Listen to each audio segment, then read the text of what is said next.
আজকের দিনটা শুরু হলো অনেক সকালবেলায়, কারণ আজকে সকাল সকাল ঘুম থেকে উঠে স্নান করে ঘরে পুজো দিয়ে চলে গেলাম বাজারে। প্রথমে চলে গেলাম মিষ্টির দোকানে, এখান থেকে নিয়ে নিলাম মিষ্টি, মানে আজকে যেহেতু মনসা পুজো পুজো দিতে যাবো ওই জন্য প্রসাদ নিয়ে নিলাম।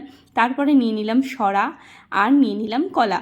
তো সরা নিয়েছি হচ্ছে দুধ কলা দেওয়ার জন্য, আর এই যে এত ছোট ছোট কলা তাই 5 টাকা করে পিস, ওই ছোট কলাগুলো 4টে নিয়েছি, 20 টাকা নিয়েছে।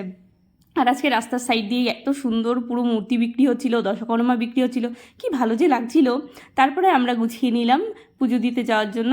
তো আমি বেরিয়ে গেলাম, আমার পিছনে সবাই আসলো আস্তে আস্তে। তো প্রথমে গিয়ে আমরা এখানে আমাদের যে শিবতলা যেটাকে বলি, তো এই গাছের নিচে আমরা পুজো দিলাম। তারপরে দিলাম মায়ের মন্দিরে, তো এখানেই আমরা দুধকলা দিই, ছোটো থেকে আমরা এখানেই দিয়ে আসছি। তারপরে পুজো দিয়ে নিয়ে সবাইকে প্রসাদ দিলাম, দিয়ে নিজেও প্রসাদ খেলাম, তারপরে বাড়িতে ফিরলাম। তো আজকের ভিডিওটা এখানেই শেষ করছি, ভালো লাগলে লাইক সাবস্ক্রাইব করে দেবেন। তো টাটা সকলকে।